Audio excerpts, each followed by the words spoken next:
Hey everybody, and welcome back to Movies with Mia. If you're new to the channel, hi! I'm Mia Tiffany, and here we are watching the greatest classic films throughout history. Today, we are watching the film Night of the Hunter. Before we get into today's film, I would like to shout out my Golden Oscar patrons. Guys, thank you so much for your continued support of the channel.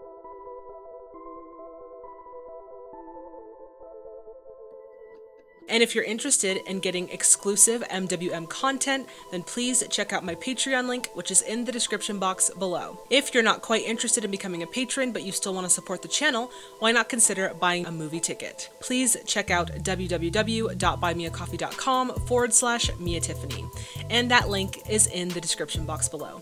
Night of the Hunter was released in 1955, directed by Charles Laughton. Lawton? Lawton. Okay, so I said it right. Thank you. Charles Laughton, starring Robert Mitchum and Shelley Winters, with other notable performances by Lillian Gish, James Gleason, Evelyn Varden, Peter Graves, Billy Chapin, and Sally Jane Bruce. Alright guys, at this point we are going to get into some historical background. For those of you who want to jump right onto the film reaction, go for it. But for those of you who want to stay, we're going to get right into it. In the 1950s, social anxieties revolved heavily around the Red Scare and McCarthyism. Americans held the fear of communistic radicalism and domestic subversion ravishing the nation. And as Americans reaped the benefits of economic growth in a post-World War society, there was a growing underground ideology that challenged the societal ideals and norms of that time. This underground ideology would eventually become the basis of the counterculture of the 1960s. I know that this is random information, but I wanted to add this historical context because I wanted you all to understand where the mindset was of audiences watching this film in the 1950s, just so we can kind of understand what they wanted and what society was about at that time, so we can kind of have those ideas in the back of our mind rather than watching it, just based off of our 2023 eyes, So just keep that in the back of your mind. Now we're going to get more into the historical background of the film. Night of the Hunter was originally a novel written by Davis Grubb in 1953. Grubb's novel was in the top 20 of New York's bestsellers list from April 4th to July 4th of 1954. Grubb's inspiration for his novel was real-time serial killer Harry Powers, who committed his crimes in West Virginia and was hanged in 1932. It wasn't long before producer Paul Gregory picked up the rights to the novel. He thought the possibility of adapting the novel into a film would be perfect for actor Charles Laughton's directorial debut. Now, once Gregory secured Charles Laughton as the director, they both decided that their main role would be perfect for actor Robert Mitchum. Mitchum was sold on the idea and the character and agreed to do the film. Gregory and Laughton had asked James Agee, who had worked on the screenplay for The African Queen, to begin fleshing out a screenplay for them. Once Mitchum was secured for the project, United Artists secured a budget of $700,000 for the film. I said secured twice in that sentence, wow. With all the pieces in motion, principal photography began on August 15th of 1954. Night of the Hunter was initially a miss with both critics and audiences, but as time went by and as societal issues changed, this film became a cult classic. Influential critics such as Robert Ebert deemed the film as an undeniable classic film. And in 1992, this film was added to the National Film Registry by the Library of Congress. Alright guys, on to some interesting facts. So this was Charles Laughton's first and last attempt at directing a film. He took the initial flop of Night of the Hunter very personally and decided never to try and direct ever again in his career. Despite this, Robert Mitchum said later on that Charles Laughton was his absolute favorite director to work with and that this was his best performance. Now, Mitchum had initially recommended that they film on location in the Appalachian Mountains, but Laughton was tight on budget and decided to use Hollywood sound stages to really give the film a unique look. Now, with that being said, this is my first time watching Night of the Hunter, and I am so excited to watch this. I cannot even explain it to you. But before we get into it, please, if you haven't already, hit that subscribe button and that bell notification to stay in the loop. Alright everyone, it is time to grab your snacks, grab your drinks, and let's get in to Night of the Hunter. Ew, this is creepy. Oh my god, the music already tells me that this is incredibly, like, I don't know, like eerie. I'm scared. It's intense. Now, you remember, children, how I told you last Sunday about the good Lord? I do not and like how he this said, already. Blessed are the pure in heart, for they shall see God. Anything that mixes like violence versus innocence makes my freaking nerves bad. Then the good Lord went on to say, beware of false prophets, which come to you in sheep's clothing. Prophets that But come to you in sheep's inwardly they clothing. are Oh, I love this. I wonder if it's a dolly shot or a helicopter shot. I don't know, but it's great. What's wrong? Already a dead body. We're not even 5 minutes in. Gee whiz. MItchum, my favorite man. Well, now, what's to be, Lord? Another widow? How many's it been? 6? You say the word, Lord. I'm on my way. Oh, he is not talking about, like, murdering widows, is he? Because, ew. Why are you asking God about that? That's weird. You always send me money to go forth and preach your word. A widow with a little wad of bills hid away in a sugar bowl. Look at the lighting on his face and the shadow behind. But the guys, and you just see their mouths smiling, all like snickering, you know? Oh, hate. I need to know more about why he feels that way. That's interesting. You driving a touring car with a Moundsville license? You will spend 30 days in the Moundsville Penitentiary. Oh my god, it's Peter Graves again. Oh my god. Listen to me, John. This money here, we gotta hide it before they get to me. There's close to $10,000. He has a gun and some money. Where? He's gonna put it on the children. Why is he always a bad boy? He's too good looking to be a bad That's him. boy. Now stand up straight and look me in the eye. Raise your right hand. Now swear, I'll guard Pearl with my life. I will guard Pearl with my life, and I won't never tell about the money. Goodbye. Drop that gun, Harper. We don't want the kids hurt. Oh. That's gotta be so difficult to watch your father being arrested. No! Dad. Oh man. I mean, he did steal some money, but man, still. Ben Harper, for the murder of Ed Smiley and Corey South, you be hanged by the neck until you are dead. And a little child shall lead them. Tell me. Oh! Right in the face. Ben, no. What'd I say? What? You was quoting the scripture, Ben. You said, and a little child shall lead them. You killed 2 men, Ben. That's right, preacher. I robbed that bank because I got tired of seeing children roam on the woodlands without He food. killed 2 men in a bank robbery. With that $10,000, I could build a tabernacle, make that Wheeling Island tabernacle look like a chicken house. How come you got that stick knife hid up in your bed blankets, preacher? He reminds me of like Carrie's mom I from smuggled it Carrie, in with like him, using God. scripture but perverting it. I come not with peace, but with a sword. This sword has served me through many an evil time, Ben Harper. It's like looking at it like Edvard Munch's The Scream. It's like something doesn't feel right. I don't know. Or that one American Gothic one. I forgot. What religion you profess, preacher? The religion the Almighty and me worked out betwixt us. Close-up shot. There's sort of some expressionism happening, at least in that scene with the lighting. I saw some influences of expressionism. Obviously, because this is like a noir, but still.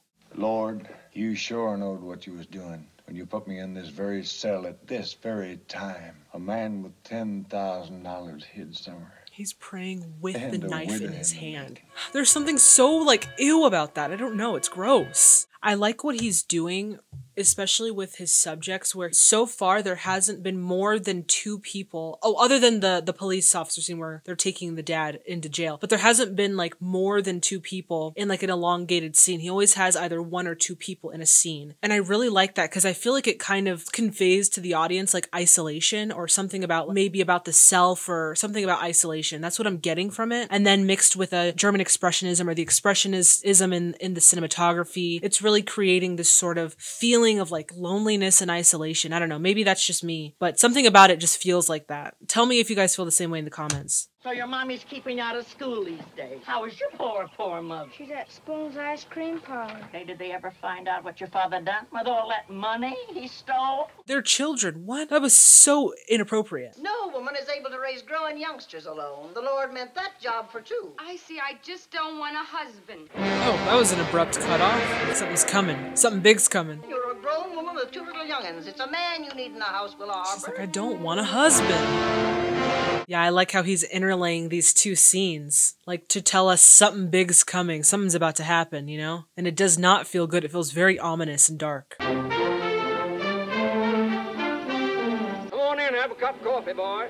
Ain't seen you in the coon's age, boy. I've been minding Pearl. I will say one thing though, I feel like a little bit the transitions to the next scene, they feel a little bit faster than what I'm used to. Like the cut-tos are happening a little quicker than what I'm used to watching in these films. But I mean, it feels like it's a stylistic choice. And maybe that's what makes it even more intriguing, you know? The fact that everything's happening so fast. Shucks, ain't it a caution what a woman will load onto a man's back when he ain't looking? This score is quite interesting too. It like changes the mood, you know, depending on the scene, which obviously is what a score is supposed to do. I know it sounds stupid, but regardless, it's a very interesting score. Little lad, would you like me to tell you the little story of right hand, left hand? H-A-T-E-L-O-V-E.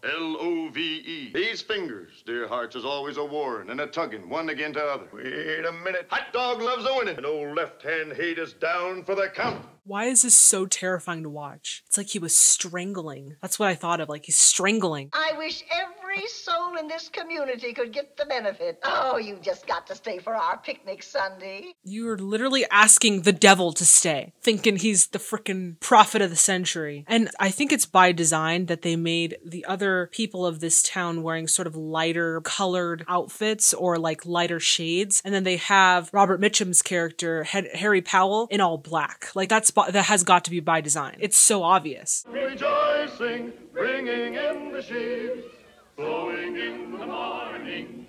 Don't he have the grandest singing voice?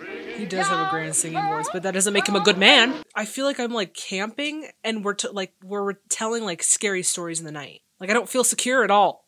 I feel so unsecure. Where? Down by the river, my goodness.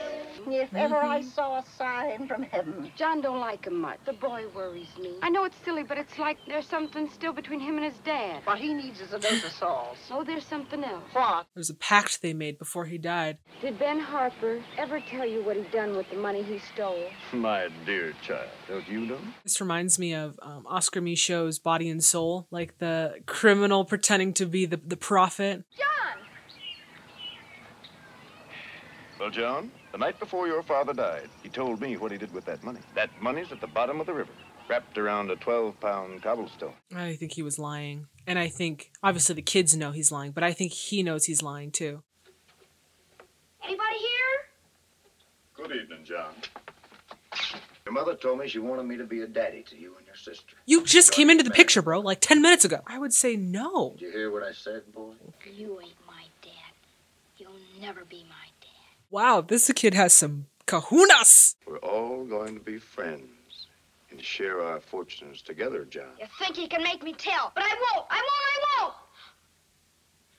Does not seem like he'd be a very good stepdad. One thing that I really like about Robert Mitchum's character is that you can't tell if he's like really, truly, honestly like using the word to like justify his actions, and he's just so in it, like he believes what he says, but he's also kind of like he's using the word to justify himself, or if he thinks that the word is all like BS and he's just like completely taken on this false persona to make it seem like he's a good guy, you know? I don't know, but I can't tell, and I really like that. So I'm gonna keep watching as we continue on to see. Wave your hand. This is happening so fast. And it really does show in the pacing of the film also. Now can I tell? You promised Dad you wouldn't tell. I love Mr. Powell lots and lots. You don't even know Mr. Powell, kid. You see, the framing is so interesting because it's like all of this space and this little subject, it just makes you feel like something about it is isolating, coupled with the expressionism of the lighting pattern right there with the windows, like in the end everyone's alone. I don't know. Hey, but at the same time, I wouldn't mind waking up to Robert Mitchum in my bed. Okay, I'm just saying. He's gorgeous, all right? I'm sorry. Fix that window shade. Yeah, it's not going to be about love, honey, because he's not there for you. He's there for the money. I was praying. I thought... You thought the moment you walked in that door, I'd start to pour on you. Oh, I forgot he's a misogynist. Marriage to me represents a blending of two spirits in the sight of heaven. Oh my god, marriage sounded so, like, horrible. Yeah, I feel like it would be interesting to know, like, why Harry Powell has taken on those sort of thoughts or ideologies towards women. What in his makeup or growing up caused him to think that way? Was it that he had a very strong religious background? Or was it like an incident that happened? That would be really cool to see, you know, kind of played out. You have all sinned. Which one of you can say, as I can say, that you drove a good man to murder. He slew 2 human beings, and he come to me, and he said, take this money and buy yourself the clothes. That's where the Lord stepped in. Yes. He said, you take that money and you throw it in the river. It's like you hear the words that are coming out of her mouth, but then the visuals are giving you a completely different idea of what is leading this sort of mentality within her, you know? It's all about the cinematography, such an important part of any film. Oh, wow. Oh, I didn't notice that that's all money. Oh, God. She's cutting it. Pearl, what are you doing, Pearl? She has no idea, like, what it means. That's kind of sweet. Again, this story is playing with innocence versus guiltiness, you know? Like purity and sin. Really playing with that. Yes, John. Where's the money hid? Tell me, you little wretch, or I'll tear your arm off. Oh my God, his mask slipped. Just a little. You were listening outside the parlor window. It ain't in the river, is it, Harry? Answer me. Ben never told you he throwed it in the river, did he? And she just goes like, she literally just didn't get slapped. She looks like she's in a freaking coffin. Is that foreshadowing? Oh my God, he's gonna kill her. Don't do it. Please don't. Oh my God, how do you... He literally changed the scene on us. Oh my God. I don't even know that Willow dead. Come quick. What's wrong, Mother? Willa has run away. That's such a lie. Willow is dead. Well, there's a little peach brandy in here. What? A man of the cloth? Well, just a sip. I'm hungry. Sure. But first, we'll have a little talk about our secrets. No. And why not, pray tell? Because John said I must. Never mind what John said. I don't want him to do anything to the children, bro. This is what I use It's on a meddlers. knife. John might be a meddler. The same one he used to kill their But mother. that's why I promised John I wouldn't tell. I'll tell. Well, I declare. Well, I do Sometime declare. to think. All right, boy, where's the money? In the cellar, buried under a stone in the floor. Oh, you're coming with me, boy. Go ahead of me, the both of you. So I can keep an eye on you. Down those stairs. Oh, man. I wonder if I could find more information about the behind the scenes, just to have, like, what kind of relationship he had with the kids behind the scenes. Just, like, in case he was, like, you know, nice and happy and jolly, so I can have that. Because he's just so vile. Now, where, boy, where? Under the stone on the floor. Get a shovel and hit his head and run! This is concrete. John told a lie. Oh, God. A liar is an abomination before mine eyes. Oh, man, he's like, he might be a little, like, not there. Little screws loose. Little loose screws. You could save him, little bird. It's not my dough! It's not my dough! Last place anybody think to look. Oh, my gosh. Run. Hurry up and run. You guys are going so slow. John. He's gonna emerge. The shadow emerges. I can promise you it was not God talking to you, buddy. Think you were hearing someone else's voice, if you catch my drift. Go. Oh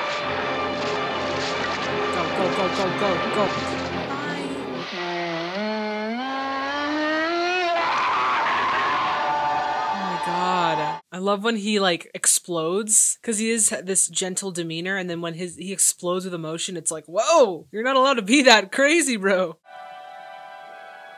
Once upon a time, there was a pretty fly. Bro, the children singing is so terrifying. It's actually kind of beautiful, though.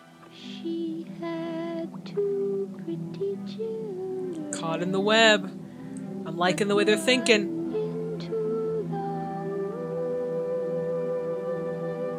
Oh, wow. That was beautiful and haunting at the same time. An ungrateful child is an abomination before the eyes of God. The world is fast going to damnation because of impudent young'uns a flying in the face of age. I know that obviously Davis Grubb wrote this with Harry Powers, the serial killer, in mind. But the way that Harry Powell, the character in this film, is able to kind of sway an audience, or makes me think of another leader in power about 10 to 15 years prior to this film in 1955, 15 years before 55. He was in power in a country and was able to sway an audience very effectively. I wonder if that particular leader, if you know what I'm talking about, influenced this character, because I'm seeing some similarities there.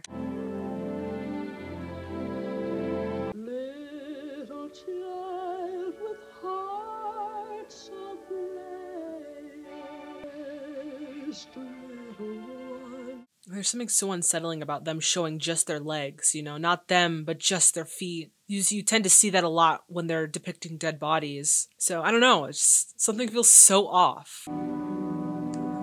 It's perfectly docked. Look like they're perfectly hidden, too. You two youngsters, get up here to me this instant. Get on up to my house. What? I'm gonna whoop you. You better get yourself up to my house. I'm like, do we know you? Like, what? Who are you? Ruby! Clary! Mary! Yes, Miss Cooper? Bring your basket. Where are you from? She took him in. Where are your folks? Come on. Oh, that's speak the up woman now. at the beginning. Gracious, so I've got 2 more mouths to feed. Oh! She's like, if you don't get back over here and wash yourself, or let me wash you. Woo. Now, old Pharaoh, he was king of Egypt land, and he had a daughter. She was walking along by the riverbank, and she seen something. It's Moses. And you know what it was, children? No. Let my people go. It's Moses. It was Moses, a king of men. Now, off to bed. Best freaking retelling of the story of Moses was Prince of Egypt. Debate me. Debate me. John, where are your folks? Dead. Where are you from? River. Didn't figure you'd rode that skiff all the way up from Parkersburg. Drugs, cosmetics. Obviously, I know drugs means like medicine, but still, the idea that it's like all of these things right here, you know? Must be thirsty. Here comes Ruby. I do not feel comfortable with this entire interaction, okay? Didn't like that he was in the shadows. Don't like the way that these two guys are talking. Don't feel good about this at all. I think though, when you add in the historical context of knowing what the social anxiety was in 55, you start to understand why this makes sense. This sort of artistry, you know? Coming out of a world war, not really knowing, you know, the whole idea of communism and the Red Scare and being uncomfortable by that, like, I can see the social anxieties poured out into this film. And maybe the feelings were way too real for some people. Maybe that's why it didn't do well with critics and audiences. It definitely makes you feel some things, that's for sure. Why, you're Ruby, ain't you, my child? Did he really just out of nowhere? I told you something was wrong. Watch out, preacher. Why, preacher? Shut your dirty mouths. Oh my god, you're literally... I would have rather gone with the frickin' kid who's up to no good. This guy's literally the devil. Ruby, you didn't have money to buy this. You're with When did I ever? this man at the drugstore. He The gave me... drugstore? What you been up to, I've Ruby? been meeting boys. I've been out with men. I've been out with man. You were looking for love, Ruby, in the only foolish way you knew how. We all need love, Ruby. I gotta talk about the distinction right here and how this character, this woman, I forgot her name, forgive me, treats what you would call like sinning versus how Powell treats sinning, you know? I just love the sort of dichotomy of those two characters, you know? How one is very loving and comes at it with love and the other one is very like almost hating and comes at it with like hate and anger. It's fascinating dichotomy between the two characters. This gentleman worked like them. He just give me a book and buy me an ice cream. Now, who was this? He didn't ask me for nothing. What'd you talk about? Pearl and John. John Uh-oh. Pearl? Is he their pet? Nope. I don't know. Sure isn't. Executioner more I like. wonder why he hasn't been to the house. I love how she's illuminated and has been since her character appeared. She has not been in the shadow. She's been illuminated. It's amazing. It's like she's a beacon of light, you know? Too freaking charming, you're Miss bro. Cooper, I take it. It's about that John and that Pearl. My own flesh and blood. Where's your missus? She run off with a drummer. He is such a liar. Ruby, go fetch He's so them kids. freaking handsome. God, it's hard. Look, she sees right through him. Catch him through his lies. Catch him through his lies. My He dad. ain't my dad. He ain't my He dad. ain't no preacher neither. Oh. You better put your freaking knife away, bro. Just march yourself yonder to your horse, mister. Got a freaking shotgun to a knife party, baby. The Lord God Jehovah will guide my hand in vengeance. Thank God, this woman. God bless Miss Cooper. Sitting up with her shotgun. The shadows. Now she's in the shadows. Okay, but Robert, your freaking voice. I'm so confused. What do you guys think? Do you think we could ever make a movie like this again? I wonder how you guys feel about that. Definitely a beautiful song. Shame on you, Ruby. Mooning around the house after that. Yeah, bad Ruby, go dog to of a bed. man. Ruby, go get the children out of bed and bring them down here. Figured I was gone, huh? I want to say something really quick before the action starts happening. So one thing that I really love about Mrs. Cooper's character is the fact that she is such a strong woman, but also they've made her so beautiful. Like her makeup and the dresses she wears really accentuates like her décolleté, which I think is very feminine. And then, like I said, her makeup is very beautiful. So she's a very beautiful woman who exudes power. And I really appreciate that watching a classic film from the 1950s. Just wanted to point that out. Okay, back to it. I'm giving you to the count of 3 to get out of here. Then I'm coming across the kitchen shooting. Oh my God, he's like a demon in the night. Harry Powell, you're under arrest for the murder of Willow Hopper. Like his dad. Here, John. Orange him, Bluebeard. Oh yeah, they're calling him Bluebeard because of the frickin' fairy tale. It's all right, Mrs. Cooper. You can take the little fellow away. Merry Christmas to you and yours, Mrs. Cooper. Them's her orphans. Where's Ruby? She went. Go home, Mrs. Spoon. Go home. God. In the name of the Lord to the evil. Oh my gosh. It's a full-on angry mob. Like what? Why are we starting a mob? What's the point of that? There's no point in that. Come on now. We're just breaking property, causing damage. What are we doing? We get a little wholesome Christmas ending here. I mean, this is the best possible situation they could be in, you know, with a woman who shows them love and togetherness. Is that what he's gonna give her as a present? That's kind of sweet. That is the sweetest thing. That's the richest gift a body could have. This is yours. Oh, she got her a present. Oh, that's beautiful. Lord, save little children. The wind blows and the rains are cold, yet they abide. Yet they abide. Oh my God, I love her character. Wow. What a wholesome ending. I love that they added this ending scene as a sort of relief from the rest of the freaking movie. This watch is the nicest watch I ever had. This little watch. They abide and they endure. And I love how she's fully lit, and this entire scene was fully lit. Oh, fantastic. That was such a treat. I really loved that film. Really, I loved the cinematography of this film. I feel like it was everything about it obviously screamed noir with the expressionism and the chiaroscuro lighting. Like everything about it was just beautifully shot. I really loved Charles Laughton's directorial debut, I guess. I liked his vision. I think there were some things, like for instance, the pacing in the beginning was a little bit faster than I would have liked, just because it was kind of hard to not keep up. I could keep up with the story. It was just like, you know, he gave us a little something and then moved to the next, and then moved to the next, and then moved to the next. So the pacing for me was a little fast, but in the context of the actual story, it kind of made sense because Harry Powell was, you know, he came in as fast as he left, you know, so it made sense. Just that little thing. But other than that, I thought that this movie was so stunning. I think the fact that he decided to shoot it on a soundstage was liquid gold. Perfect idea. I don't think that doing it on the Appalachian Mountains on location would have like told the story the way that it was. I think that the sound stages were perfect because again, it gave us this false sense of security, like, you know, the elongated set pieces and the shadowy lighting, like it just gave us a false sense of security, which I think is what they were going for with the theme of this film. Fantastic. And then Robert Mitchum's performance was so unlike anything I've seen of him. Like I said, I feel like he was such a gentle soul. Maybe he wasn't, but in the films that I've seen him in, he always has this sort of gentle presence, not very like,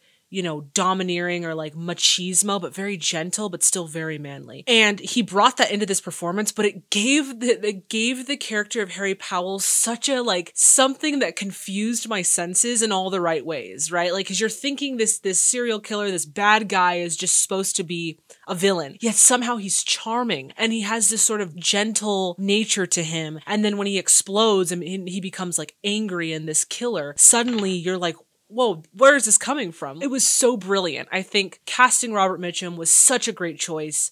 Kudos to Paul Gregory and Charles Laughton.